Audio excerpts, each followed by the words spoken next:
and welcome. Anyone who's been to Merchant City Yoga on a Sunday knows how much I love catching up with everyone over a cup of my freshly brewed spiced chai.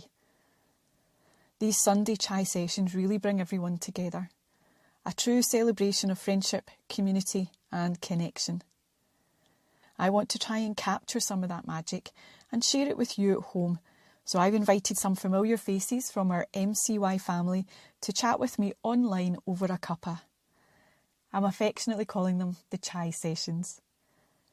Pop the kettle on, get yourself comfy and come and join us. Scott, hello. Thank you so much for joining me. Our second chai session. Judy, hello. How are you doing? I've got a really lovely cappuccino here. It is our second one. Has anyone else done a second one? No, you're my first second, if that makes any kind of sense. So just briefly for anyone who is listening that hasn't had the pleasure of meeting or hearing you, Scott is founder of Stillpoint Yoga in London. He's the host of Stillpoint Podcast, good friend and regular visitor to MCY here in Glasgow. And as he's just told me, all-round good guy. Yes, I'm an all-round good guy. All-round good guy, goes without saying. It's Scott, lovely to talk so to you. I know it's like, I love talking to you, Judy, and your space, and throwing it back at you, your space is just the most gorgeous place to come. It's such a beautiful energy. And Glasgow is, Glasgow is one of my favorite places to come. I've literally spent my whole adult life coming to Glasgow in some way or another. When I was doing doing a real job. Remember those days? Remember those real jobs that we did? I think it was probably easy. Anyway, I was an electrician, and I remember coming up when I was an apprentice and like spending about 4 or 5 months in Glasgow in the early 90s. So you maybe seen a different side to Glasgow then? It was a little bit visiting more, and teaching yoga. Yeah, there wasn't much yoga in Glasgow in the early 90s. But yeah, I've got this really lovely affinity, and it's really beautiful to come, and it's a really beautiful city. And so I love whenever I come. It's always love to come and hang out with you and hang out in the city. So yeah, thank you for inviting me on again. I appreciate it, and inviting me to your studio, because I think I'm coming back. You sure are. It's always great, and it's the people, I think, that make Glasgow, and certainly the people that make MCY so special. So we're delighted to have you back. When I was having a think about what we could chat about this second time, I was having a wonder about yoga postures, and it would be good to hear your thoughts on why we actually practice yoga postures. Why on earth do we practice, particularly in something like Ashtanga? Some of them are fairly strong, fairly bonkers. And also maybe having a think about, as an Ashtanga teacher, I'm forever telling people that it's the consistency that pays off. It's repetition that pays off. But actually, that's the hard part about it, isn't it? Is like coming back to again and again and again. So why on earth, Scott? Why do we do this stuff? I think it comes, if we look at it, it's like Ashtanga yoga. So it has its kind of like roots in the texts, I suppose, or perhaps there's an element of it having there. And there are those texts which say, yoga practice happens over a long period of time. You have to be consistent and you have to keep doing it.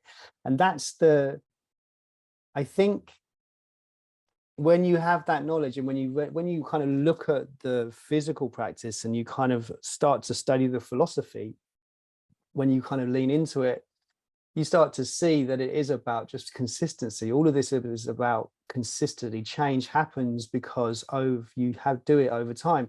Everyone can think about where they are now and to where they were 10 years ago, wherever they are and whatever they did. and they're only where they are now, whether it's their work or whether it's their studies, only because they've consistently done something over and over again. And suddenly you find out, oh, here I am doing this. So the idea of consistency, of turning up to something, isn't just kind in yoga, it's in everything we learn. It's in everything that we do. And it's in the way that we do consciously and unconsciously. So for me, the beautiful thing about Ashtanga yoga in relationship to a postural practice is that we've got something to turn up to do, that we can do for ourselves, that we don't have to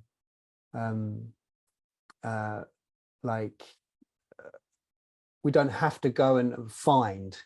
The idea of the practice, the consistency of the system of the doing the same thing over and over again, means you have a practice which you can just do, and there's no reason why you can't do it.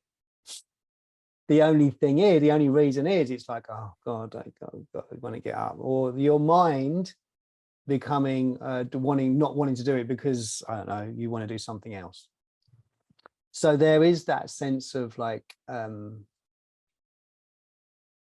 the repetition, the fact that you have something that you can do because it's a practice, because you learn it, because you know it, because then it's yours.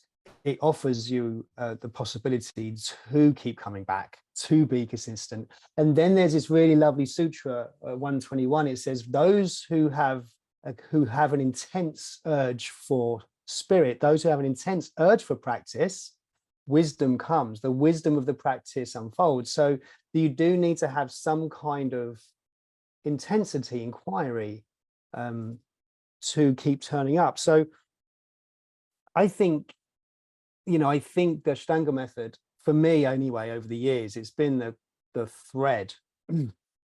It's been a beautiful thread that I personally had, that's allowed me to be consistent with it. You know what I mean? As for why we do it, that's another question. But I think the consistency, the practice itself, the fact that we have a practice, the fact that we don't need to go and work out what we need to do every day, or think, I want to do this, because you can just come and stand on your mat and do Surya Namaskars, and you can do standing poses, Yoga Chikitsa and Adi Shadana, or the other ones, and you have something which you can just observe and practice and notice. And I think that's the beautiful thing about the Ashtanga system, is its sequence. What do you think? Yeah, I mean, I certainly think, as a teacher, for me, one of the amazing things about the practice is actually what I'm trying to do is give people autonomy and sovereignty over their own practice. I'm trying to give it back to them. I'm trying to, it's almost like I'm trying to teach them not to need any of us anymore. Now, we can all really, really do with the support of a teacher. Like, there's no question about that. But like I say, that almost this sense of trying to teach them not to need any of us anymore. But I certainly recognise as a student, and I remember myself, how terrifying that prospect is, that what you actually want me to turn up and you're not going to tell me what to do. You're not going to be at the front of the class leading. You're not going to be making my decisions for me. You're not going to be deciding what's best for me. What actually, you mean I have to do that? That's all really hard as a student. Yeah. I think for me, what it is like, when we look at you're right about, it's really interesting you say something about eventually we want to do ourselves out of business. That's it. You know, if we were working, don't tell my accountant really well, we would have no students, because everyone would be practicing on their own. But that's not, what we do have is the ability to come together, and an energy, and this is what like a room creates, is like an energy. There's a vitality, there's people practicing in their own way, in their own time, looking and discovering what that means. There's something really lovely said about like a teacher, and I think about how what we're holding, and I think there's definitely for me, there's a collaborative process around helping people to understand what decisions being made in the relationship to autonomy and moving their body, because we still have to remember that, like, even though this is like we're doing this process, this sequence, it's a deeply physical practice, and you are consistently listening and responding to the way that your body is speaking to you, and the way that you move, and learning what those sensations are and how to move with them, and are they good, or all these kind of having this kind of, it's almost like self-practice.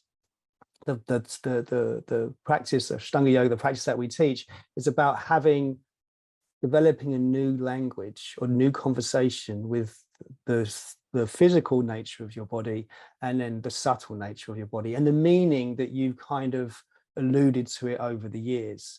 And for me is like, I think what I try and do, when I teach, is to say, what is the language that you've been having so far? Okay, what language, what conversation, what does your body tell you? And then what do you tell your body? Because what yoga is about stories. This is what the vrittis are, the stories we tell ourselves. And so what comes up in asana, and I think before we had this lovely conversation about what asana actually is and why we do these things, it's for me about this language, this conversation that you are having with your body in a relation, something called a posture, or in something called a vinyasa. And a teacher like you and like me in a yoga room is there to uncover what the language, what the communication is happening in that way, I think, and helping to like uncover what conversation is going on and the potential of the conversation that can be had. So for me, there's a really beautiful way of understanding the way we're noticing things, the way that we move with the breath, the way that if I move forward, do I feel something there? What does that mean? The way I'm understanding weight dynamics, turning muscles on, turning muscles off. That kind of, it's such a continuum of sequence of like you are uncovering what it means to move in the body. So I think for me, like, teaching is this collaborative approach of like working with people, as whether the people are brand new and you're introducing them to a sequence, or whether people come in and their experience, and trying to get them to uncover what it means to achieve a posture. You're working with people in the way that the stories of what they hold about those things are coming alive for me. Why do you think that yoga postures, yoga asana, have become such a dominant part of what we now think of as yoga? I mean, they look amazing. Sometimes. They look, they look like it's like, be able to do any of these things. I remember seeing my first ever yoga book I got in 2000, and it was John Scott's when it first came out. And I remember looking in that, and I hadn't done Ashtanga then, and I remember looking at John's book and seeing him doing Kukutasana and going, what the hell? How does that, what that would be amazing. And then I remember about 3 or 4 years later being in Penzance with him and Lucy in one of his old, like when there was only 8 of us in the room, and he adjusted me into it.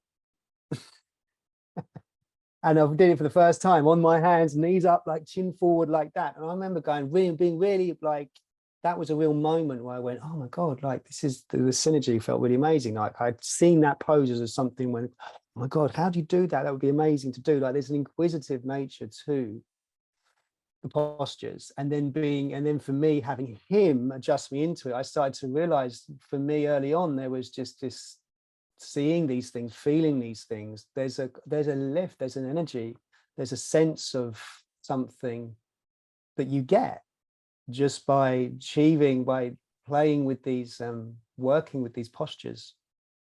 And that's just like looking at one posture though. I think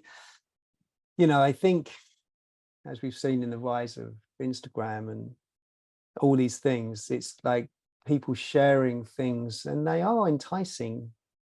You know, they do look great, but there's something, for me, it's always been about the way it makes me feel, the way that, you know, the way that, you know, way that I can be in a pose and notice. So for me, I mean, for me, it was just a sense of like being more present to my body. But I think when we look at the yoga asanas and the yoga postures as such, I think it's just because of, you know, the image of seeing things, seeing people sharing amazing ways of moving your body. That was for me you know, when I first saw John, like all those years ago, I went, I want to move like that. I want to move like that, man. And I've always got a little bit close, never been so beautifully. But it is something about, how can I feel that strength? How can I discover that lightness? How can I, what would that feel like in me? So I think it's something to do with that. What do you think? Yeah, I mean, just when you're talking there, I remember the first time I seen Ashtanga yoga as well, and I actually thought it was bonkers and so far out of my reach. It might as well have been on an alien planet. Like, it was just so far out of my reach. And then after, you know, number of years and very, very slowly you start to discover yourself doing those postures you thought were just totally nuts. And I think one of the things, like, I always say to people when they go, oh, Ashtanga's really hard and, you know, it's too difficult, and it's like, absolutely it can be, but I think that's a really powerful agent for change. And sticking with the practice, being able to do some of those postures that I thought were just unreachable for me, absolutely changed how I seen myself and how I felt about myself. And that then makes changes in how I go about in the world. What do you think changed? I mean, one of the big things for me, it definitely made me feel strong. I don't mean physically stronger, but it gave me courage or bravery, something around that, to be more myself and to make what I would suggest are probably braver decisions, braver choices, referring back to our conversation about back in the old days when I had a real job, then ran away to join the Yoga circus. You know, that, I mean, and obviously it was impacted by lots of other stuff as well, but I think I can really strongly attribute it to this really strong practice that physically enabled me to make shapes that I never thought I could make. And to be able to feel your body in new ways, because to do that, you have to, you can't help but affect change. I think that's the beautiful thing about the practice. It's like that sutra about practice happens over a long period of time. It does. And it's not like, you know, we've kind of getting to this really interesting point now. And we were talking about it earlier, actually, in class, about this idea of accessible Ashtanga yoga. That's really big at the moment. Yeah. It points to the fact that at some point it wasn't, or it's not. And, you know, and there's something about, should we be really pushing and really, is this what the practice is about? Is it more about listening and really noticing what we're present to, whether we should push, whether we need to push, whether what is pushing the body the right thing to do, you know, or actually, you know, if we look at some forms of it, when you push the body, it breaks. And so we got this kind of really lovely, this lovely conversation at the moment ago. What does it mean for Ashtanga yoga to be accessible? What does it mean to kind of meet different people in different ways? You know, it's all going, you know, the conversation's going all the way right up to the top. And so it's still a practice that changes you because of the fact that you do it consistently. It's still a practice that works over a long period of time, but you have to place yourself at the front of your mat in a way where you're listening to yourself in the present moment as you breathe and you move, and responding to that. And some days it's good, some days it's bad. But the beautiful thing is, like, we've got this ability to you've been practicing for a long time, I've been practicing for a long time, and we're different now because of it. And that's more in the sense of who we are, rather than oh, I can now do these things. I can do some of these things. There's still some of the things I can't do, but there's an essence of being able to practice these things. You notice yourself in new ways. Notice maybe the body a bit lighter, the baby a bit more open, a bit more spacious, all these qualities. See, for me, what happens is, over a long period of time, the quality of awareness changes. It's not like you kind of bruising your way into these things. You start to listen differently. You start to slow things down, possibly. You kind of listen to the breath and think, well, why have I been, if I've been pushing too hard, what happens if I stop pushing and feel more? So you start to have a more open relationship with what it means to have a body and to feel it and to notice it. So that, for me, is how I approach postures, how I ask people who come to practice how I approach postures. It's like the postures themselves have no inherent nature. They could be called anything. Doesn't matter.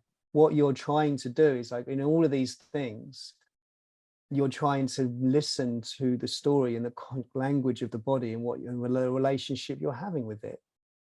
And the body will find, the postures are beautifully placed together. The sequence is beautifully placed together so that in relationship to bandha and to breath, into focus, the posture is formed, but the posture is formed in relationship to you and your unique body and your unique experience.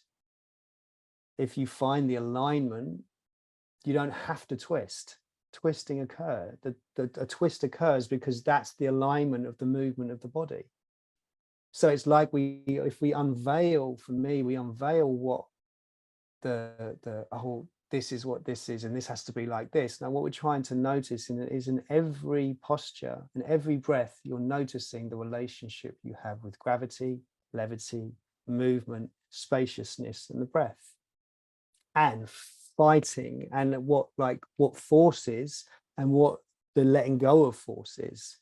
So for me, I really leaned into this recently being last 5-6 years, around letting go of having anything be called anything, and say, this is the beautiful thing about the practice. We don't have to go, this is Asana D, this is Kapotasana, this is that.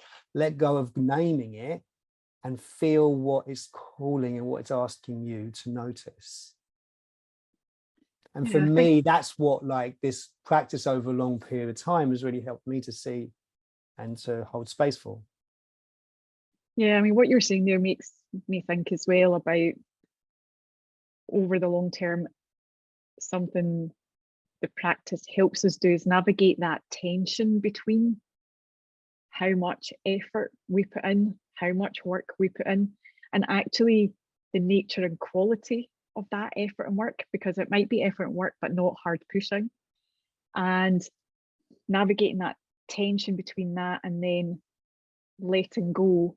Less is more, that kind of classic effort surrender, which does come up in the text and stuff as well, and then navigating that with our yoga postures in our body, then that lays down that kind of pattern for navigating those tensions elsewhere, doesn't it?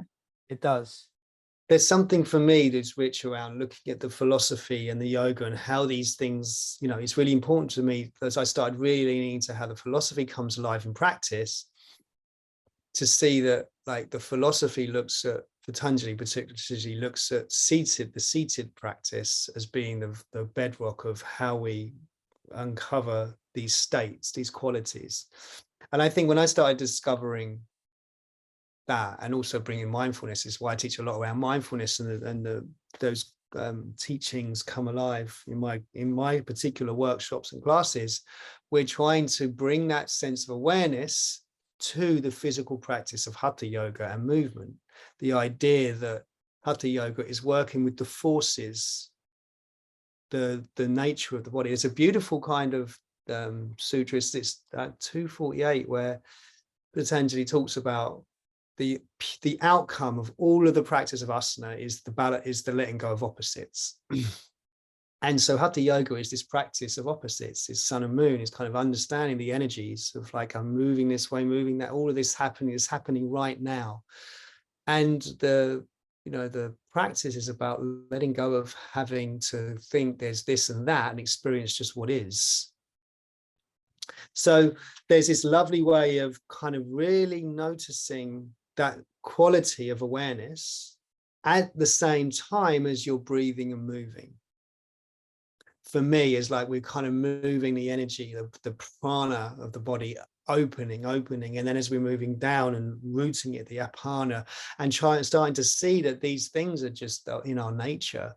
The postures are just us trying to understand what it means to have a body and breathe and move and feel lifted and open. They take away a level of like, I should be doing this like this. No, that doesn't really. I'm not really fussed by that. I'm like, how are you noticing what's coming alive as you're breathing here? What's tension? What's release? What are you holding?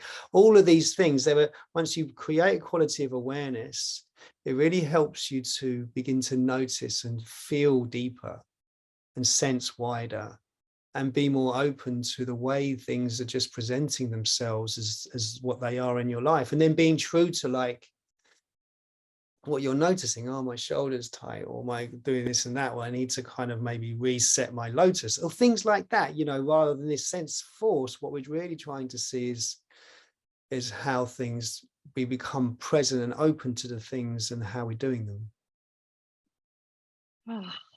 Scott, very beautiful answer to my question. Why on earth do we do yoga postures? For me, it's like, and that's why we love you. But it's like, it allows us to remember that we have a body and that it's beautiful and it's profound and it's like unique, and it's the thing about it is, it's like, it's someone will see they're brand new, like, you're perfect already. I mean, how can we just allow you to feel something new, feel the life of your body, the sense of what can be noticed. There's a really beautiful quote, I think, I can't remember, it was Richard Freeman, maybe it's one of his, like, I think it was the Yoga Matrix, something like that. When I was in my old job, I used to go into these really big do these really big buildings, like, I used to go into Canary Wharf, and we remember we did like these like floors and floors and floors of Canary Wharf, like putting in conduit and putting up and then putting in like trunking and big fuse boards. And I remember I said to them, I want to be the one who puts all the cables into the fuse boards, and there would be like thousands of cables. What it meant, right, because this is when I was studying to be a yoga teacher, I could just stand there in the same place for 5 days and just listen to the Yoga Matrix by Richard Freeman. And that's how I learned. It's just like in the early 2000s. But he said something really beautiful, which I think is on the Yoga Matrix. And it's like, the yoga asks the question, what is the possibility of the body? What is the possibility of what you can notice, what you can feel? And that's what asana is. It's the feeling of, if I become still, what can I notice? Without trying to force anything. Every time, if you're trying to force, let go, how can I notice something? What's the possibility of feeling, of sensation here? And so there's something really rich about letting go, trying to, and just letting go and feeling. And it will all, for me, it just works itself out. It works itself out in a way that you really get to be present, which is what ultimately for me yoga is. I think that is a great place to stop today. I'll keep the rest of my questions for next time. And also I think that is a beautiful invitation for everyone to come to the yoga mat, to come and join you. Yeah, I'm in Even- Glasgow in February again. Yeah. I think, how many times is that now? 4, 5? maybe? Yeah. I can't Well, remember, can't- and that's how can't beautiful remember. it is, because they just blend into one lovely. Well, for me, Right. it just feels like you've been coming up forever. It's like I can't. I feel like I'm part of a family. You definitely are, Scott. Thank you so Yeah. very, very much for taking My- this time out My pleasure. to chat again. And I'm very much looking forward to seeing you in the flesh. In the flesh. In Can't the wait. flesh. All right. Thanks for inviting me on. That lovely chat. Thank you so much for joining us. I hope you enjoyed our chat. If you've got any questions, you can email me or find us on social media. I'll see you here next time.